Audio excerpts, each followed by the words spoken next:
Trump deportation options with immigration attorney Andy Semotiuk. That is your topic for today. Welcome to the Lawyers and Mediators International Show and Podcast, where we discuss law and conflict resolution topics to educate both professionals and everyday people. Catch regular episodes on YouTube and anywhere you get your podcasts. Just remember, nothing in these episodes constitutes legal advice, so be sure to talk to a lawyer, as cases are fact-dependent.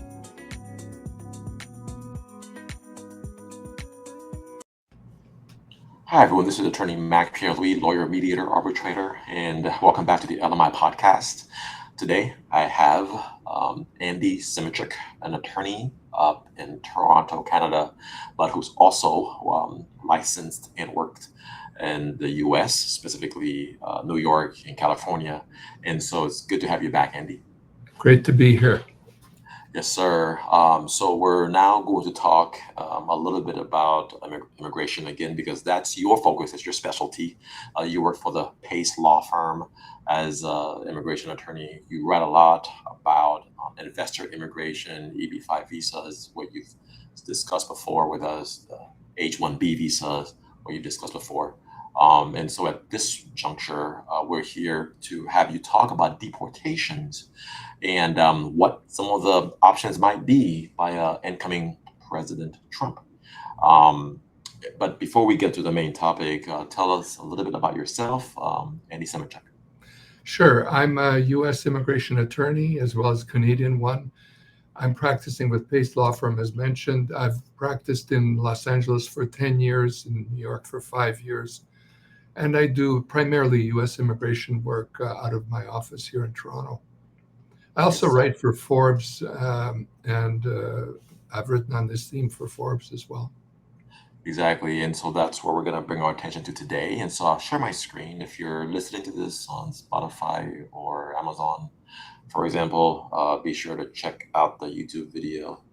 On my screen, I have this article that you published on December 19th, 2024 on Forbes.com, titled Balancing Immigration, Equity, and Borders for America's Future. And by the way, this is not just the only article, there's lots of them. And so I encourage people to go to your page. I'll put this link, of course, on the show notes. But also, if you just simply put Forbes and Andy Semotiuk, this will come up pretty easily on Google. But let's start off with the topic of the day, Trump's deportation options. Let me just give you the floor. What are your thoughts? Well, as most people know, if they've been reading newspapers or online, etc., the idea is that Trump wants to deport 11 million undocumented immigrants who are in the United States. That is to say, immigrants who have not legally entered or who are not legally present in the United States. That's been his campaign promise, and they're talking about doing that on the first day when he comes to office. So I guess the question is, of those 11 million, how are you going to deport 11 million people on the first day of being in the office as president? I think most people will recognize that that is an impossibility to do in one day. And many people will consider, is it practical to even embark down that path? Is it possible to deport so many people from the United States? And I would take it this way, or I would look at the problem from this point of view. I think everybody would agree that people who are illegally in the United States, such as this person who set on fire a woman on fire on the New York subway system recently, who was a deported immigrant who came back into the United States, such individuals, and murderers and rapists and everybody else who is illegally in the United States. I don't think there's anybody who's going to say, no, we shouldn't deport those people.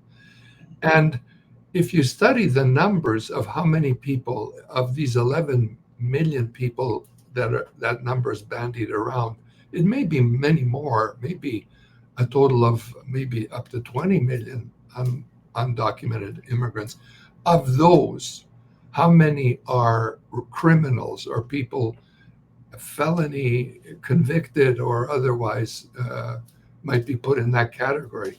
I think the study showed that it might be about a million and a half, people that are in that category. I doubt there's an American who's reasonable who would oppose deporting such individuals.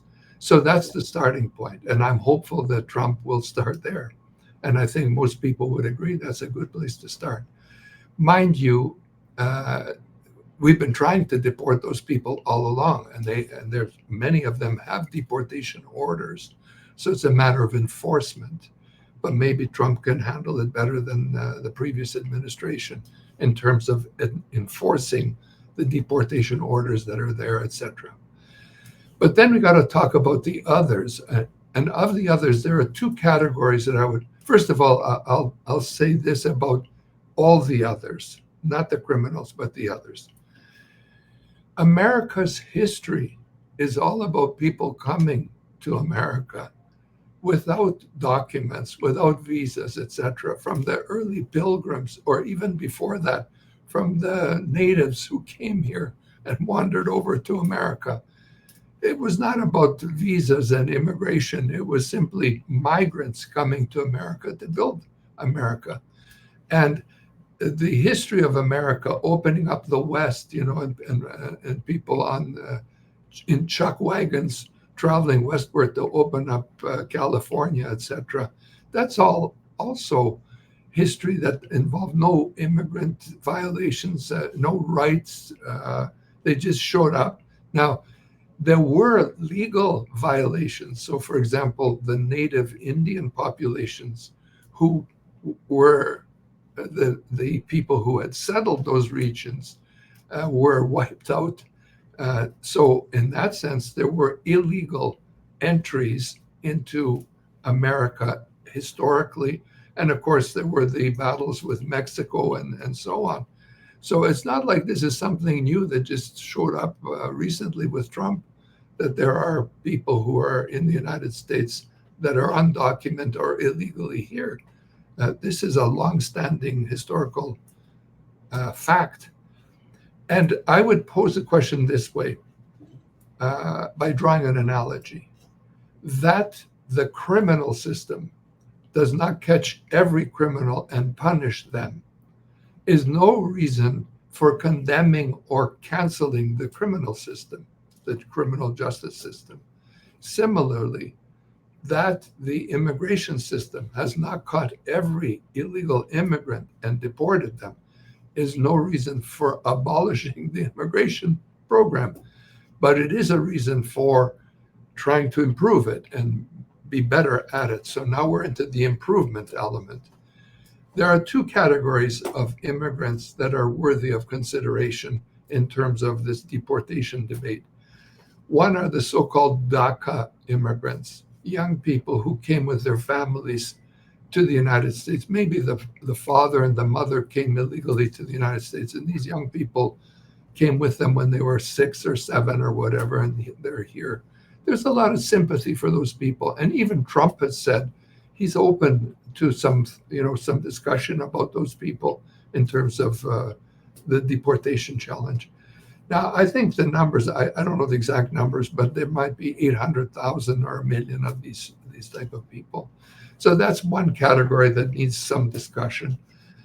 But the other category that I think is worthy of consideration is that of the, let's say, 11 million undocumented immigrants, over half and almost, I think, 2/3 of them have been in the United States for over 10 years. And we're faced with this challenge. The challenge is, we want to deport these people because they came illegally to the United States.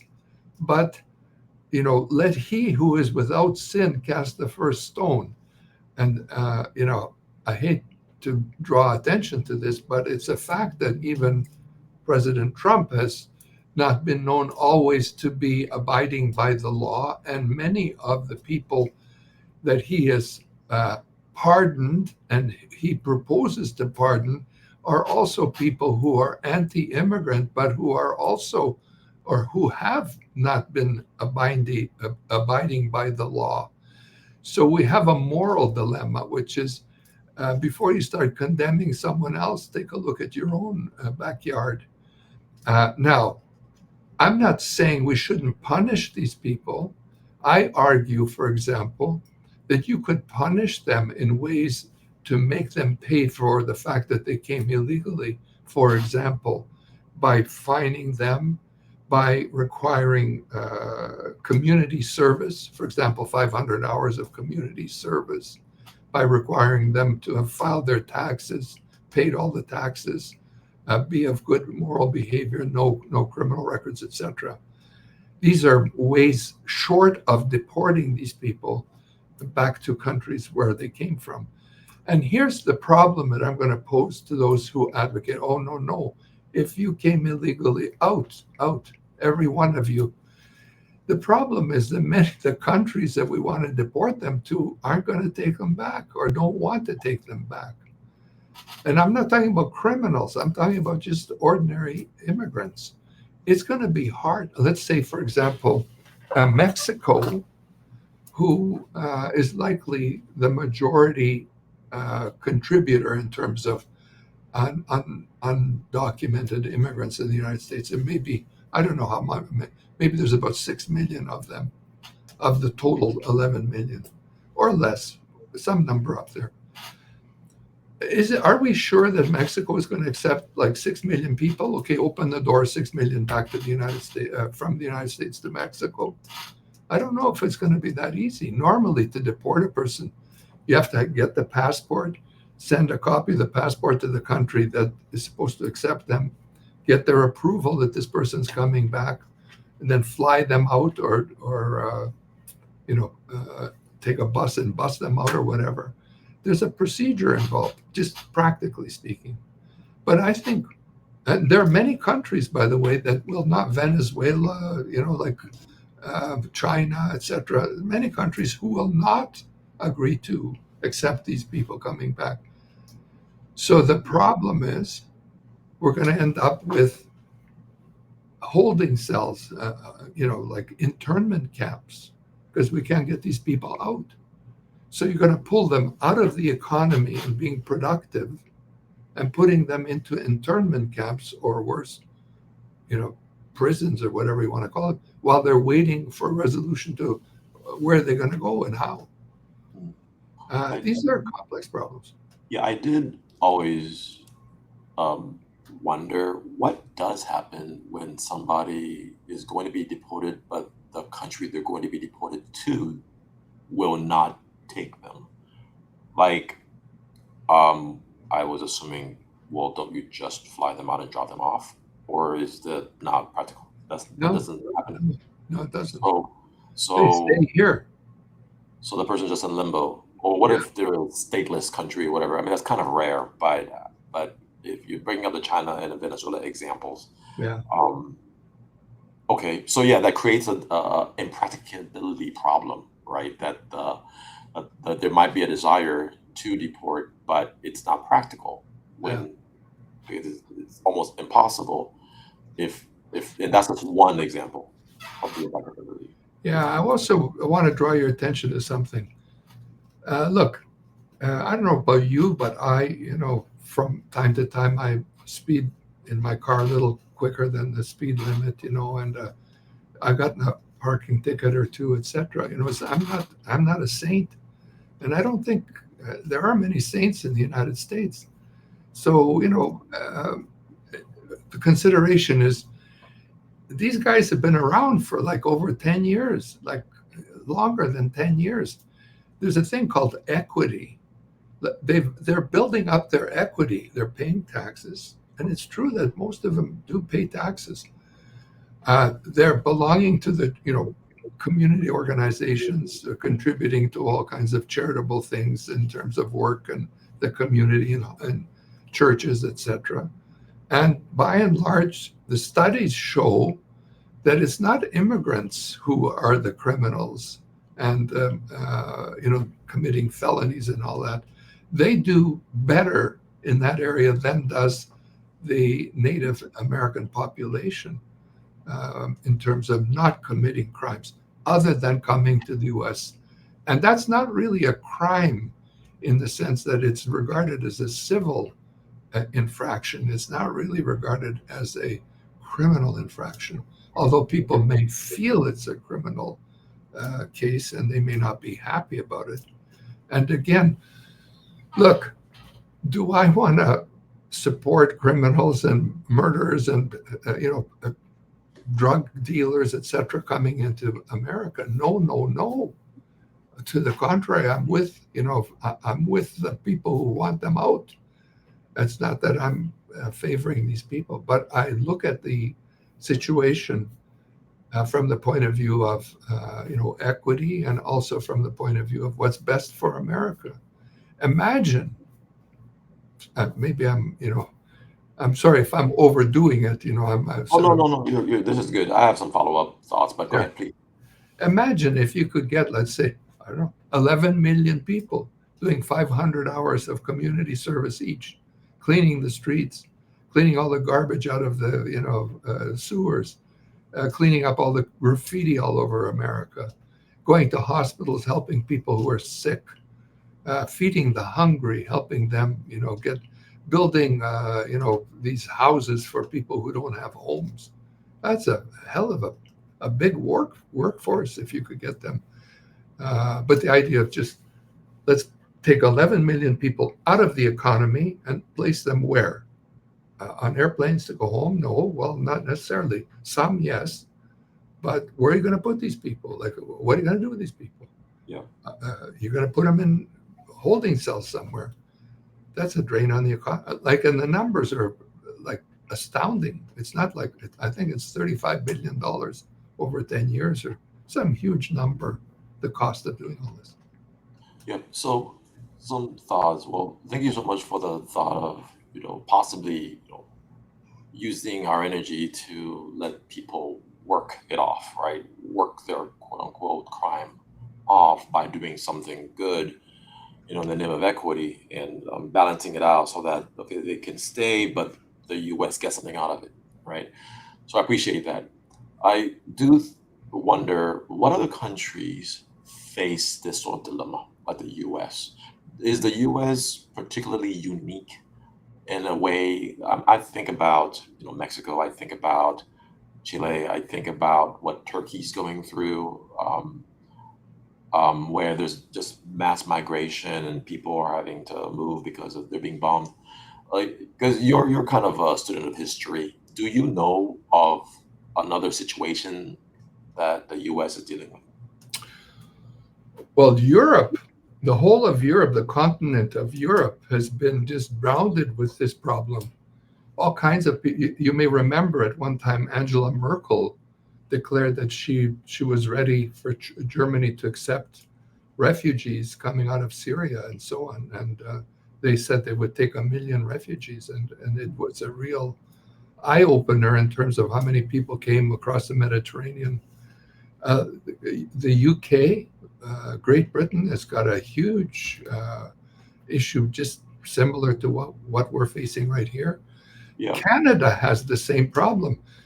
Canada faces this challenge. Imagine if even 1% of the 11 million decide, oh, we're not going home, let's go to Canada and cross the border. That's like, 10% would be a million, 1% would be 110,000 refugees. Canada's yearly allotment for refugees is 50,000. So it's double what each year allotment of refugees is for Canada to accept. It will drown Canada in people coming across the border. So every country, it's not just America. Well, I guess I asked it because it seems like there was a huge influx in Europe because of what was going on in Eurasia at the time. And we assume that if some of these countries got stabilized and the Middle East was on fire, that people wouldn't have a reason, to be migrating so much. But it seems that the U.S. has always had this issue of immigration because the U.S. was founded, as a nation of immigrants, and this Statue of Liberty idea, right? Like Yeah. that it always seemed to me that this place is just unique, where many people, are born, and their one goal in life is to get to America. And I can't imagine, or I don't know of another country that's like that, where folks are trying to get here, and for whatever purpose, whatever reason. Okay. Well, And the answer is there are. Europe is similar. They want to go to Germany. They want to go to the UK. They want to go to France. Not everybody, but there are immigrants who want to go over there. They don't want to come to America. There are immigrants who do not want to come to America. yeah, Forgive me, I just want to add one other thought. I don't know if this please. is helpful or not. One of the main criticisms about this kind of thinking is that while these people are taking advantage of others who stood in line for years to get to immigrate to America, but those people who lawfully applied by now are probably in America. So it's not like they are not in America or they were held back because of this immigrant flood. For these people who've been around for 10 years or more, it's their counterparts who were legally applying by now are probably in America. So it's not if we punish those who were here and undocumented in some other way, we will not be punishing those who came later, because they don't have to pay the punishment that these other people will pay by way of community service or fines or whatever. Yeah. Sorry, it's just an added. No, you're fine. So how do we then prevent a incentive from being created? So if somebody, outside of the U.S. sees that, well, so and so got into the U.S., they entered illegally, and then they ended up getting some kind of amnesty by virtue of having to pay a fine, work it off. Well, if that's all I gotta suffer, I might as well go in as well. Wouldn't that then create this moral hazard where you're going to then end up potentially producing more illegal immigration? Well, two things to that comment. First is we don't do it for them. We do it for us, because all these people are somewhere in the shadows in the United States and cannot lead ordinary lives and cannot contribute the way they should be contributing. So that's one point. But the other point is there's no perfect solution to this problem. And we're looking for a perfect solution. There will always be unlawful or undocumented immigrants coming across the border.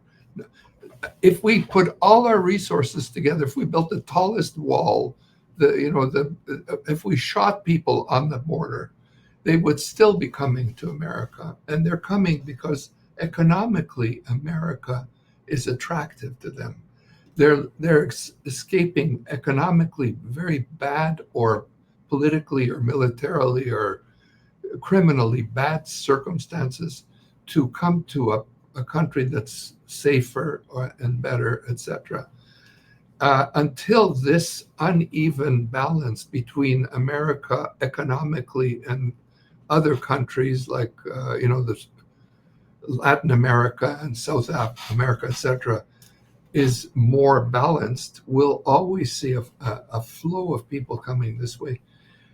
But in my view is, okay, we haven't done enough of a good job blocking people at the border. Let's do a better job of blocking people at the border.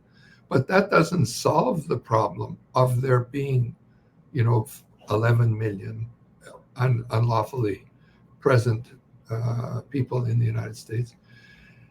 Now, what's the alternative is the question, is the real answer. What do we do with these people? We're going to deport them all? Well, we just discussed what the problems are with deporting them. You may not like it. I don't like it. I don't like that there are these problems. I don't like that there are undocumented immigrants in the United States. I personally try to abide by the law, immigration law, and I know you do and others do.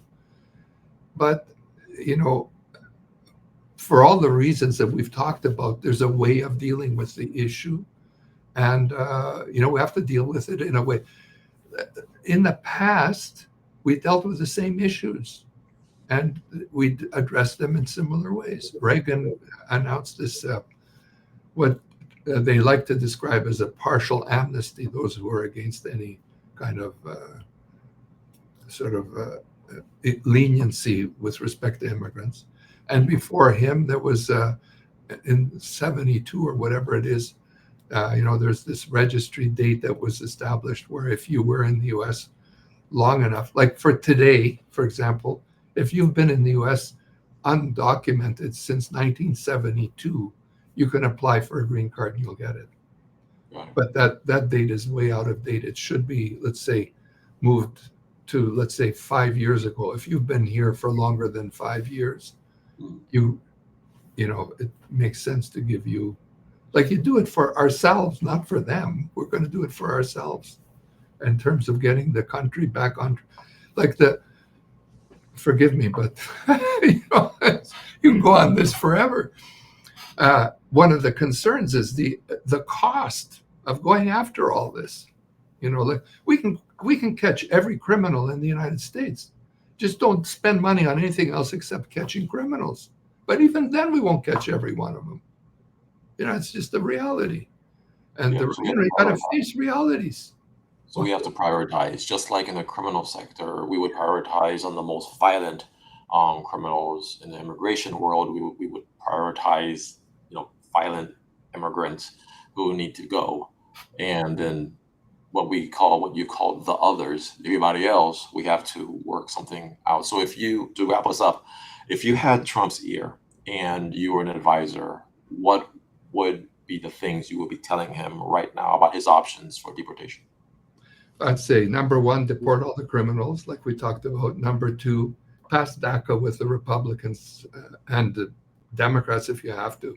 But there's no sense in punishing kids that have no reason for being punished. Number three, I would say move the registry date forward to 5 years ago. And anybody who's been here longer than 5 years should be able to apply for, provided they've been a good boy and good girl and done everything that's required, that they should be able to apply and earn the right for a green card, not give them a green card, but give them a way that they can earn the right, such as pay fines, such as community service, and other creative ways to earn the right.